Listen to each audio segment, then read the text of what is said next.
उससे इन्फॉर्मेशन मिल सके? ऐसा मैं किसी एक चैनल को फॉलो नहीं की हूँ। हाँ, एडिटेरिया जो है उनका मैंने मेंस का ये ज्वाइन किया था, टेस्ट सीरीज, और इंटरव्यू भी मैंने वहीं से दिया था, मॉक जो ऑनलाइन हुए थे वो। और इसके अलावा ऑनलाइन मैंने पढ़ाई की थी, एक नवीन तरवा सर है, उन्होंने भी मुझे बहुत अच्छे से गाइड किया था ज्योग्राफी के लिए ऑप्शनल सब्जेक्ट में। मैं आपसे लास्ट क्वेश्चन मैं पूछना चाह रहा हूँ, जो भी एस्पिरेंट आपको सुन रहे हैं उनके लिए 2 शब्द क्या कहना चाहोगे? यही है कि आप उम्मीद बरकरार रखें, इस फील्ड में लगे रहें, जो लगता है उसी का होता है। नमस्कार दोस्तों, स्वागत है सबका एक और इंस्पायरिंग और इन्फॉर्मेटिव वीडियो में। मैम अभी निकली है बीपीएससी का इंटरव्यू देकर, मैम का एक्सपीरियंस जानेंगे कि मैम से कैसे कैसे क्वेश्चन पुटअप किए गए थे, मैम का अभी तक का स्ट्रेटेजी क्या रहा है, जर्नी क्या रहा है, और मैम ने बेसिकली प्रेशर को हैंडल किया है। तो यदि आप लोग मेरा काम पसंद आता है तो चैनल को सब्सक्राइब करो, इस वीडियो को लाइक और शेयर करना भूलें। मैम सबसे पहले यहाँ पे इंटरव्यू में अपियर होने के लिए आप लोग कॉन्ग्रेचुलेसन्स। Thank you. आपका नाम क्या है और एजुकेशनल बैकग्राउंड क्या है? मेरा नाम गीतांजलि कुमारी है और मैं ज्योग्राफी ऑनर्स की हूँ। कहाँ से आपने पढ़ाई करा है? बाबा साहब भीमराव अम्बेडकर बिहार यूनिवर्सिटी से, मुजफ्फरपुर। मैम आपका ये बीपीएससी में कौन सा अटैम्प्ट रहा है और मीडियम क्या रहा है? ये सेकंड अटैम्प्ट था मेरा और मेरा मीडियम हिंदी है। आपके ऑप्शनल सब्जेक्ट की बात करिए तो वह क्या रहा है? तो ज्योग्राफी ही रहा है। आपका बोर्ड कौन सा था, उसमें कितने मेंबर थे? दीप्ति मैम का बोर्ड था और उसमें 4 लोग थे। आपके हॉबीज वगैरह की बात करिए, डेफ में जो आपने भरा था उस पर किस किस टाइप से क्वेश्चन पुटअप किए? हाँ, मुझसे हॉबी के बारे में पूछा गया। जैसा कि मैम ने कहा कि हाँ, आप ऐसा मतलब पढ़ाई के अलावा ऐसा कुछ करती हैं जो कुछ लिखती हैं, पढ़ती हैं, बनाती हैं। तो मैंने कहा हाँ मैं मधुबनी पेंटिंग बनाती हूँ। तो बहुत मतलब उन लोगों के चेहरे पर स्माइल आ गई और फिर उन्होंने मेरे से मधुबनी पेंटिंग के बारे में पूछा कि कोहबर क्या होता है और कोहबर में किस तरह के पेंटिंग बनाई जाती है। मैंने उनको बताया। फिर एक सर थे बगल में जो बैठे हुए थे, सेकंड मेंबर जो थे, उन्होंने पूछा कि कोहबर में ऐसा क्या लिखा जाता है, कोई लाइन लिखी जाती है। तो मैंने उनको सॉरी बोला क्योंकि मुझे नहीं पता था। तो फिर सर ने बोल कर बताया, संस्कृत का कोई पंक्ति थी, तो मैं उसको नहीं ये रिकॉल कर पा रही हूँ कि सर ने क्या बताया था। सॉरी, मैं उसको नहीं बता रही हूँ। ओवरऑल बात करिए तो आप अपने इंटरव्यू से कितने सेटिस्फाइड हो और कितना देर आपका इंटरव्यू चला है? ऑलमोस्ट 15 मिनट चले हैं और मैं संतुष्ट इस चीज़ से, क्योंकि मेरे से ज़्यादातर सवाल पूछे गए महिला से रिलेटेड, क्योंकि मैं जॉब प्रेफरेंस में पहला प्रेफरेंस DYSP दी हूँ। तो उन्होंने महिलाओं से जुड़े हुए सवाल मेरे से किए। मैम कितने परसेंट क्वेश्चन का आपने जो है कि रिप्लाई दिया, मतलब आपने जवाब दिया, और कितने परसेंट क्वेश्चन का आप रिस्पॉन्ड नहीं कर पाए? जैसा कि मैंने आपको बताया कि कोहबर के बारे में जो बोले ना कि इसमें क्या कौन सी लाइन लिखी जाती है, तो वो मैं नहीं बताई। बाकी सारे क्वेश्चन का रिस्पॉन्ड किया? हाँ, मैंने रिस्पॉन्स सबके किया, लेकिन एक सर सबसे लास्ट में क्वेश्चन किए मेरे से, ज्योग्राफी से रिलेटेड था कि पृथ्वी गोल है, हम कैसे मान लें कि पृथ्वी गोल है, ये इस क्वेश्चन का। मैम फर्स्ट अटेम्प्ट में आपका क्या रहा? फर्स्ट अटैम्प्ट में भी मेरा ज्योग्राफी सब्जेक्ट ही था। कहाँ तक जर्नी आप पहुँचे, किस स्टेज तक गए थे आप? मैं इंटरव्यू दी थी 63rd का। 63rd का आपने इंटरव्यू दिया था, ओके। मैम आपकी टाइम टेबल क्या हुआ करता है, कितने घंटे पढ़ाई करते हो? ऐसा कुछ फिक्स तो नहीं है कि हाँ कितने घंटे पढ़ाई करती हूँ।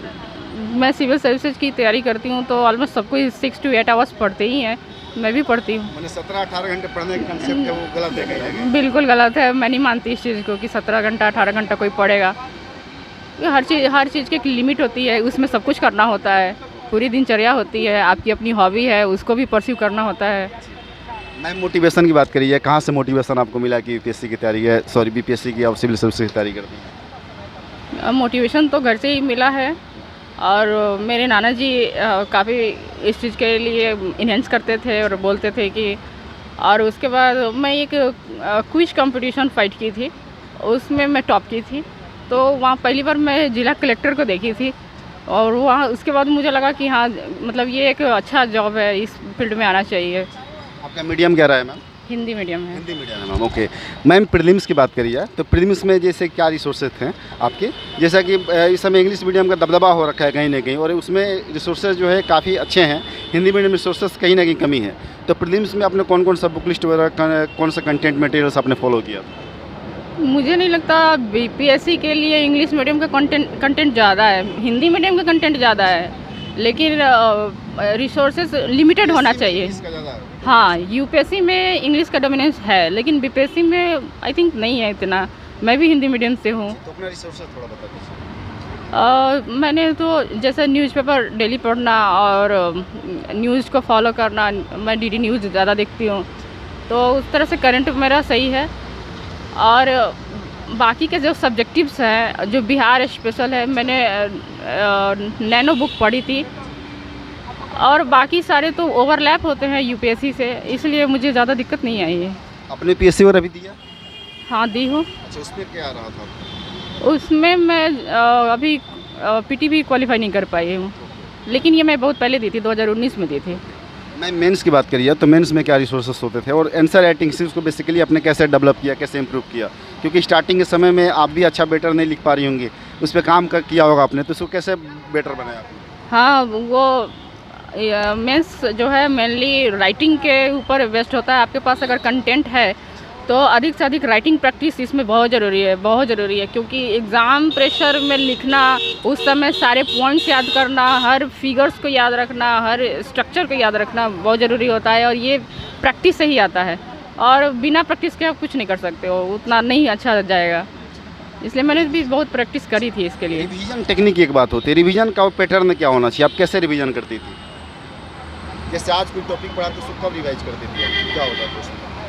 जैसे मेंस के लिए मैं बता रही हूँ कि जो भी टॉपिक, पहले तो मैंने सिलेबस बहुत अच्छे से पढ़े, उसके बाद जो प्रीवियस ईयर के क्वेश्चंस थे उसको मैंने देखा और एनालाइज़ किया, उसको उसके ट्रेंड को समझने की कोशिश की कि कहाँ पर इस तरह की, मतलब हर एग्ज़ाम का एक ट्रेंड होता है, इसमें भी है।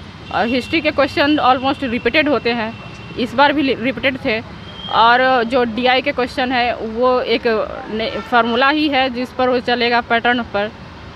और जो करंट अफेयर्स के क्वेश्चन थे इस बार का, तो जितने भी हम लोग करंट तैयार किए हुए थे उस तरह से तो नहीं सवाल था। हाँ, जो पीछे से आप पढ़े हुए हो, पहले से तैयार किया हुआ है, तो आप लिख सकते हो, इस तरह के क्वेश्चंस थे।